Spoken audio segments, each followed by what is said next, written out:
Bracken.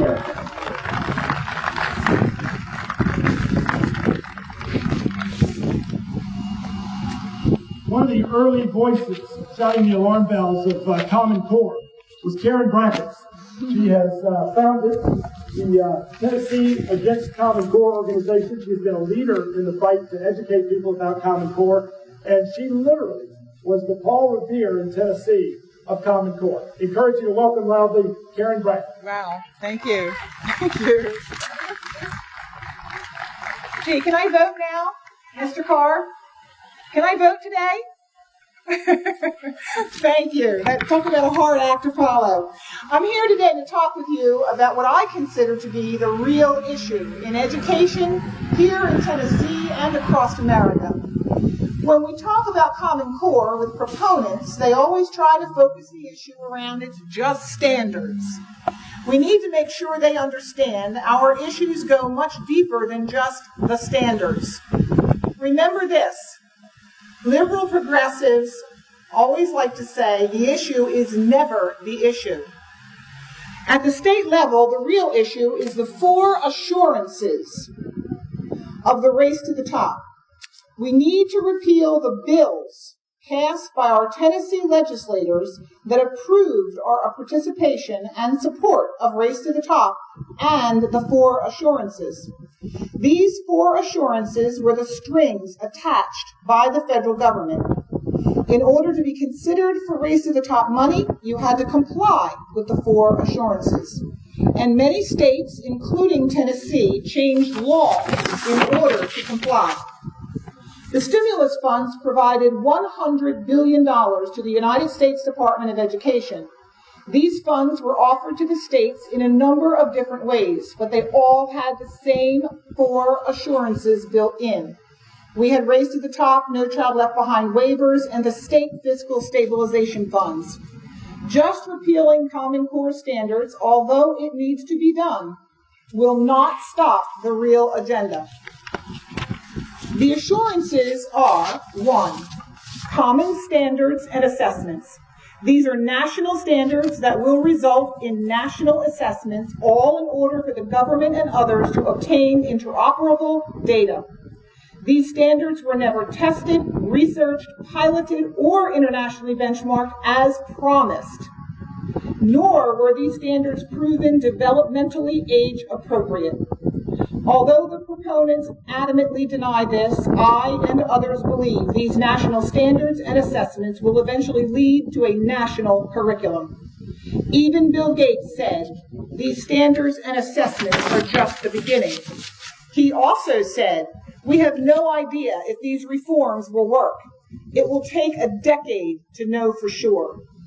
Also, the federal government's involvement in assessments is a violation of 3 federal laws. Number 2, data. And yes, Tennessee has been collecting data on our children for years. But now that the federal privacy laws, FERPA, have been gutted, we no longer have the same protections. The amount of data collected will expand to about 416 data points on every child and their family. It will be shared with the federal government and anyone that uses the right words without parental knowledge or consent. Number 3, effective teachers. Page 80 of the Tennessee Race to the Top application tells me all I need to know about the future of teachers in Tennessee and across this country. Tennessee committed to increase the number of alternative teachers from the current 250 to 1,250. Kevin Huffman awarded $6.6 million in a no-bid contract to Teach for America, his old employer. And this is where we will be getting a lot of those alternative teachers. I say the plan is to get rid of as many traditional teachers as possible and replace them with non-traditional teachers trained in the progressive agenda. Number 4, turning around poor-performing schools. Points were given on the application if we increased the number of charter schools, and we did just that. Charters will be used to destroy traditional public schools and local control. Chris Barbick, the director of our Achievement School District was also employed by Teach for America and is also a 2011 graduate from the Broad Superintendent Academy. The Broad agenda is the privatization of public education, and I'm not talking private schools here. Our failing schools will be converted to charters, not reformed. We have already been told that there will be a huge increase in failing schools because of the Common Core. They think failing schools and failing students is indicative of the rigors of Common Core and the failure of past educational reforms. I say it is the Common Core standards that were never tested, researched, piloted, or internationally benchmarked by nature that will cause these failing schools and failing students. We must demand to know who will be held accountable a decade from now when we realize this experiment on our children was yet another failure. Will Governor Bredesen or Governor Haslam be held accountable? Will our legislators that voted on a bill without seeing the Race to the Top application or the new standards be held accountable?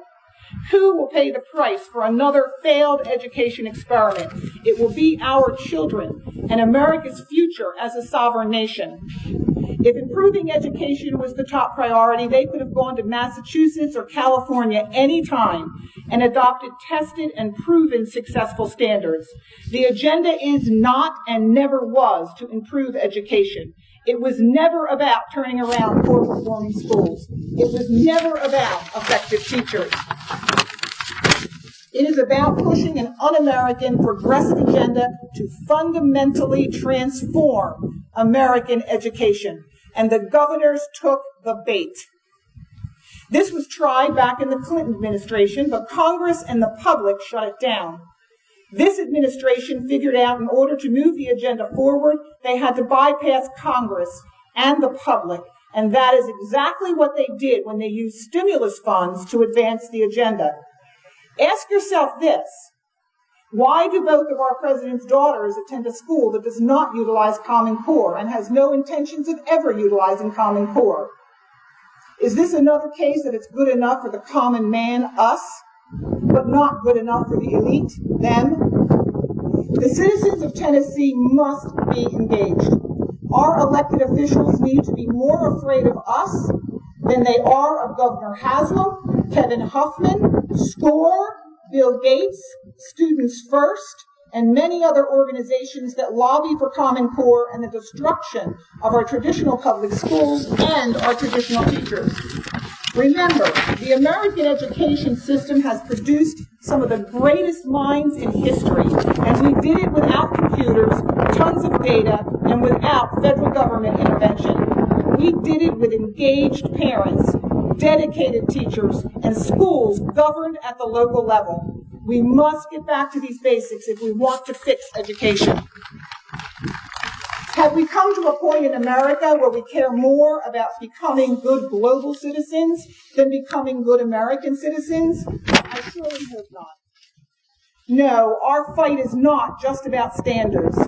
If our legislators refuse to repeal the bills that approve the 4 assurances of Race to the Top, then they must be voted out of office next November, and that includes our governor. There can be no compromise on this issue. If all else fails, take stock of your priorities and do whatever it takes to get your children out of the public school system. It might not be a bad idea to consider doing this now. It might just be our only hope. Let me leave you with this from Dr. Daniel Copeland of Hillsdale College this June 2013. If education has become, as Common Core openly declares, preparation for work in a global economy, then this situation is far worse than Common Core critics ever anticipated. And the concerns about cost and quality, and yes, even the constitutionality of Common Core, pale in comparison to the concerns for the hearts, minds, and souls of American children. Thank you.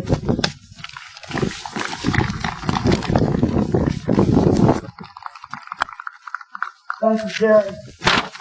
I was listening to one of the pro-Common Core folks for SCORE the other day, noted that a lot of conservatives are pushing Common Core.